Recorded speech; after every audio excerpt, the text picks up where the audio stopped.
Save America. I'm John Favreau. I'm John Lovett. I'm Tommy Vitor. On today's show, Donald Trump pivots to the general election with a series of speeches that remind us of why he lost the last one.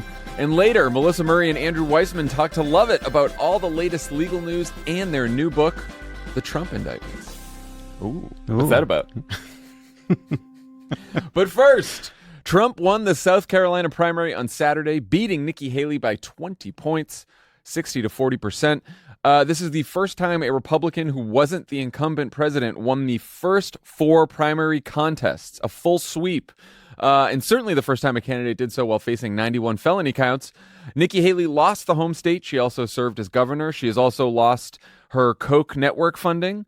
But she's heard our prayers and said that she'll be staying in the race through Super Tuesday.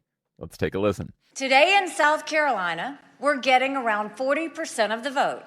That's about what we got in New Hampshire, too. I'm going to count it. I know 40% is not 50%. But I also know 40% is not some tiny group.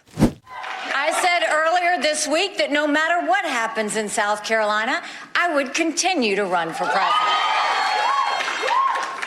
I'm a woman of my word. We're headed to Michigan tomorrow, and we're headed to the Super Tuesday states throughout all of next week.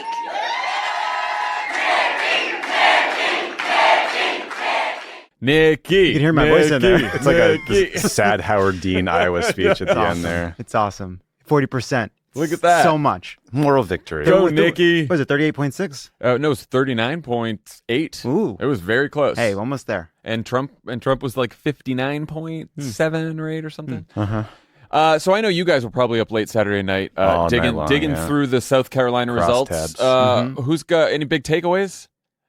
What do you got, Lovett? So here are from the exits, here what I found interesting. Here's who Nikki Haley won. She won moderates, which we already knew, and she won independents. She won people who decided this month, and she won first-time primary voters. And I just found that to be the late interesting. deciders These are people that have been watching this unfold, and you think the late deciders at this point would be like, I want to be with the winner, I want this to be over, but that the late deciders are saying, I'd like this to keep going. I don't know what it means. I just thought it was interesting. I kind of think that if you, and this would not apply in the general election between Biden and Trump, because everyone knows them. But if you are undecided, I don't think you break towards Donald Trump because, Donald Trump. You've made up your mind about Donald Trump. You love him. You love. Right, you're either with them or you're like, what else do I do? Yes, but you're leaving your house on a Saturday to go vote in a pointless primary. You know who would do that if they lived in South Carolina? This gang of assholes. Yeah, well, and it wouldn't be that informative about the future. I know. Because so Dave Weigel was reporting from South Carolina, and he described the 4 type of Haley voters as longtime superfans, Republicans picking her as the strategic electable choice, independents who legitimately wanted her to be president, and Democrats who would support her as a thumbtack under Donald Trump's tires. That's us.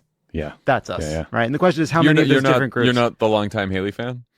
The super fan. I've only recently discovered her work. I'm exile. I'm exile. Different South Carolina horse. Yeah, I was going to say you were more into the other candidate from South Carolina. We'll talk about him. And then just the last thing the 2 other things that jumped out at me from the exits are only 13% of people said the most important quality is can defeat Joe Biden. Yeah, they don't because they read polls. Well, but because they read polls and because the vast majority of Republicans believe Donald Trump won, right? Which is always like, if you're, Haley's winning people who think that she's the more electable choice, fine. But basically, Republicans believe that whoever they nominate is going to win. And I do think that's worth remembering. And then the last, just that 36% said if Trump is convicted of a crime, that's not 36% of Haley voters, it's 36% of the primary voters say that if Trump is convicted of a crime, he is unfit, which just continues the thing, what we saw in Iowa, what we saw in New Hampshire, et cetera. Tommy? I think the big takeaway, obviously, is that the primary has been over since Iowa. I was going to say, that over. was my big one. I mean, apologies to the cable networks that had, 10 pundit panels on a Saturday night. Like, look, we're all trying to squeeze some more life out of this primary with content, but it's over. I had the same thought as you, Love it. Like, electability is just not an issue for Trump. Like, Haley's got a better case, but no one cares. They don't care. Republican voters could care less. Trump won 71% of non-college educated voters. He struggled the most in counties with the highest educational attainment. I saw that Trump lost voters with postgraduate degrees pretty badly. So if you got some friends in red states, you can tell them a PhD is only 6 years away. But also, lining? right? I guess who are the PhD candidates turning out for this thing? It's not in politics. Get yourself a philosophy degree. Oh no, we offended them one time. I was a philosophy major. Don't get mad at us. Yeah, silver linings. Yeah, no, I mean, I think the primary is pretty much over. The Trump campaign put some numbers to that. They argued in a memo afterwards that even if you give Nikki Haley her 43% that she got in New Hampshire, which was her high water mark so far, in all the contests in the upcoming weeks, Trump would secure the delegates needed to win the nomination by March 19th. Well, it's not a really. So I would say you don't really need to break out the Excel spreadsheets. She hasn't won anything. You got to win. She's not on. And she said she is an accountant, which I didn't know. I learned that. Oh, you didn't know she was an accountant? I didn't know she was an accountant. No, really? That's what she always brings about that when she talks about the budget. It's her most boring talking point. That's what. As soon as she talks about the budget, my eyes glaze over. But it's funny. It's just like we have a memo and we've put our smartest number crunchers on it, and because she will not win a single state, there's no path for her to become the nominee. Did you guys notice that Trump did lose to Haley in counties with a heavy military presence? Which is just sort of interesting and notable. He did. Maybe the attacks. Because I saw 70% of veterans voted for Trump. Yeah, I thought but that was I didn't know. Maybe they're in cities. Yeah, she won cities, so that's what. Yeah, right. They're probably all in Charleston. I mean, Trump does keep slightly underperforming his polling average. It could be that we just have a bunch of kind of freaked out Democrats turning out to vote for Haley in these primaries. But I don't know. Notable. So and we will find out more about that on Super Tuesday. When you talk to Dan Thursday. Oh, yeah. No, because tell us what Dan said about it. Well, you all read the message box, I hope. Yeah, that's what I do. That's what today's pod is. We reprocess message box. So we're Dan didn't put this in his message box, but we will find out more about this on Super Tuesday because there's a lot of closed primaries. So we're finally going to know what I would imagine that in a closed primary that's a Republican only, she only pulls 25% because she's winning around 25% of Republicans in all these states. I think that's exactly right. Yeah, in South Carolina, if you don't vote in the Democratic primary, you can vote in the Republican primary. Right. And so, but it'll be interesting to see, and there's been limited polling in the Super Tuesday states, but it'll be interesting to see if Trump's polling in those states matches better to hit the final result, just because it'll in some of the closed primaries. So we do know that, look, there's a non-insignificant number of people voting in Republican primaries who, at least from their exit poll answers, seem like they will be unavailable to Trump in November. South Carolina, 31% said he's not physically or mentally fit to serve as president, or physically or mentally. Maybe they picked one. 36% believe that Biden won legitimately in 2020. She won those by a lot, unsurprisingly.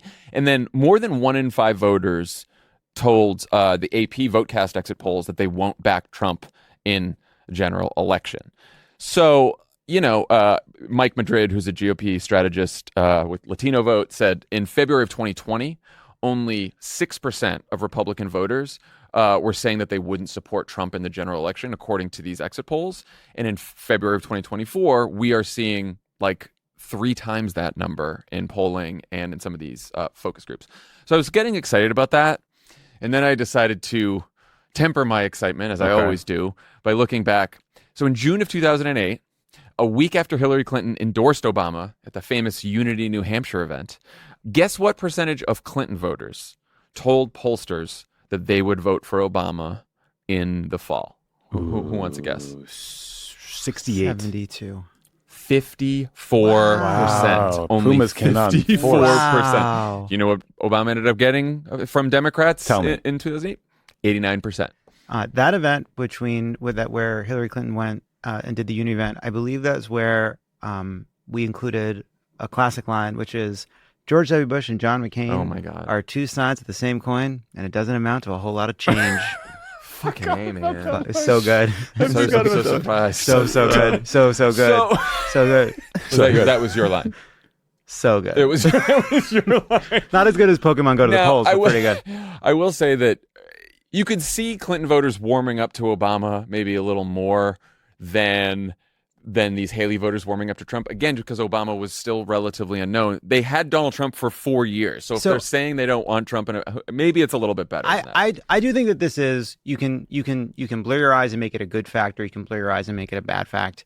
The reality is right now the polling is real Joe Biden up against sort of gauzy, imaginary Trump. And in some ways, that is going to be people telling pollsters that they would never vote for a convicted felon. Well, I bet if you ask them in August of 2016 if they vote for somebody who was accused credibly of sexual assault and had grab him by the pussy, they'd say they never vote for somebody like that either, and they come home. At the same time, I think there's a lot of people who still don't fully grasp that Donald Trump is about to be the Republican nominee, and once that comes into full relief, will hopefully come back in these polling. But I just think we don't know. But that is the hope. But it is all hope that the polls will change, because the polls are fucking terrible. I too am worried about the revealed preference that might come out in an election.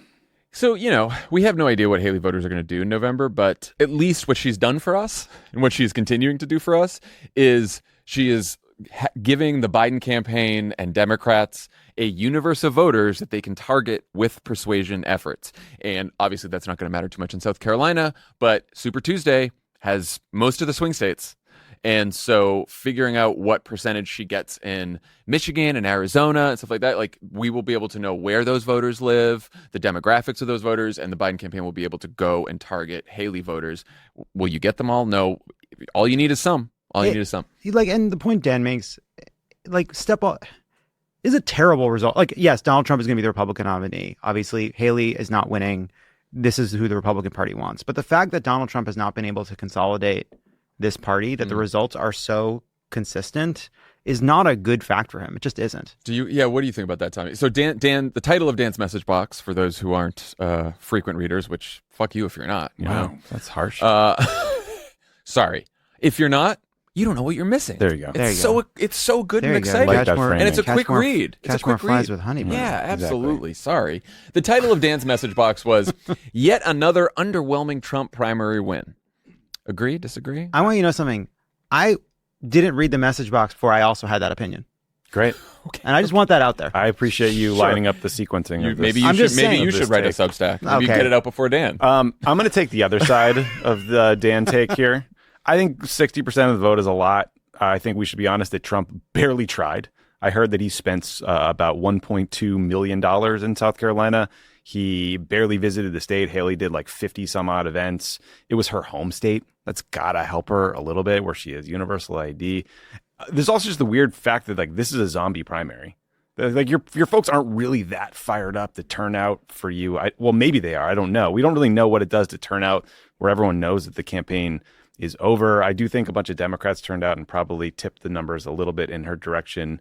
So I don't know. I think he's crushing her, and it is what it is. I don't know that we can look at these primary results or any primary results and extrapolate out to the general on it's possible that what we're seeing from these Haley voters are people who, again, will not vote for Donald Trump, and things are bad for him. I certainly hope so. I just don't know if I don't know if these results can tell us that, because I'm remembering that 2008 race when the March primaries, the April primaries, and every time Hillary Clinton just clobbered us in one of those primaries, in those late spring primaries, everyone's like, oh, Barack Obama's not bringing the party together. He's going to lose in November. This is going to be bad. What's happening? And then it wasn't a problem at all. Well, it wasn't a problem in part because there was a concerted effort to unite the party and ultimately brought a financial crisis. And a financial crisis. But Hillary Clinton speaks to the convention.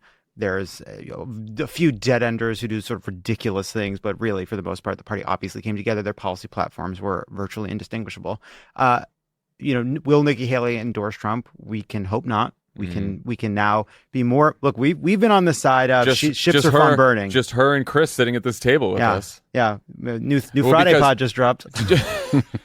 John Thune, one of the last holdouts in the Senate, Republicans endorsed Trump after this. Sooner rather than later.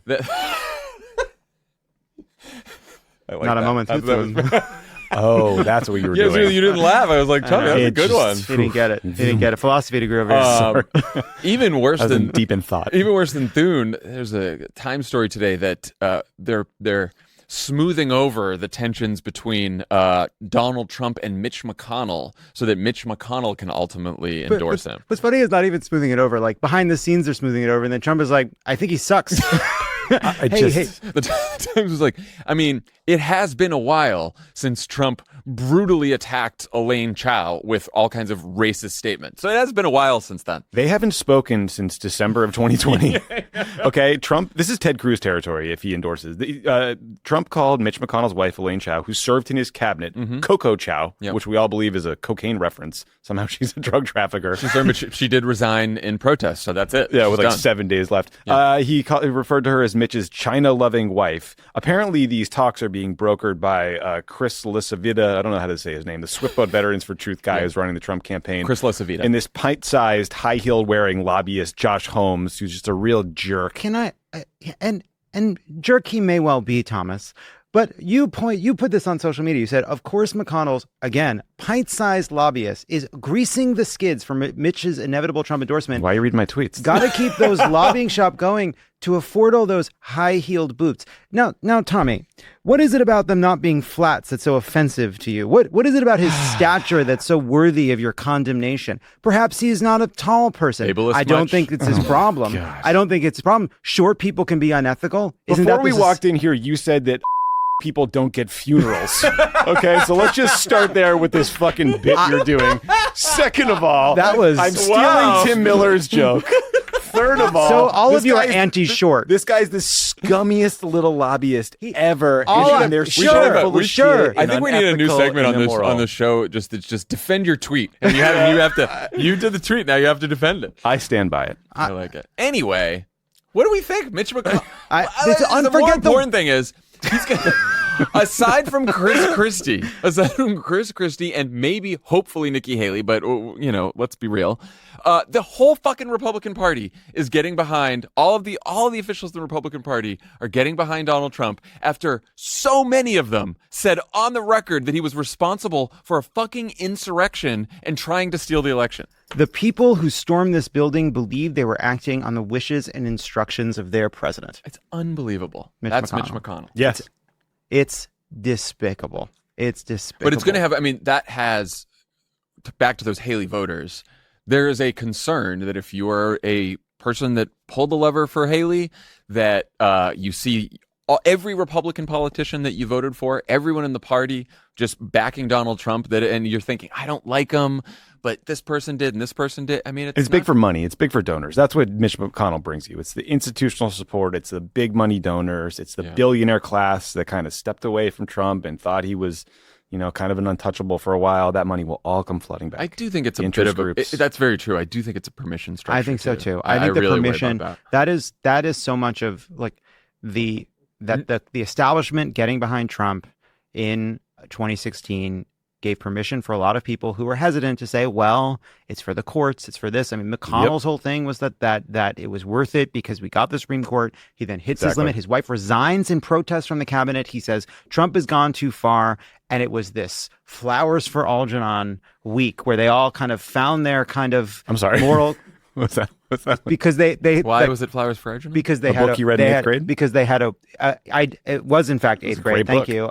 But the analogy is they had a week of finding their moral courage, and then right when they could have impeached it, it all faded back away. Well, Elaine Chao left to spend more time with her cocaine, is what Trump told me. Yeah, Nothing from you two? I think Cocaine? Coco Chao? It's a Coco. callback to the joke 5 So seconds ago. sorry. No, I think It's okay. They're not all winners. We have other cocaine jokes. We have other. And we have we other have some cocaine cocaine. jokes. We have a lot of cocaine content today. Yeah, we actually do. The clip. So, just before we leave this section, Joe Cunningham, a former South Carolina Democratic congressman who's now a leader at No Labels, said that they would be interested in having Haley on the ticket. Her campaign said she's not interested. They've said that many times now. But something to worry about. Our boy Dean Phillips also said he'd be open to being VP to Nikki Haley on a No Labels ticket. What an embarrassing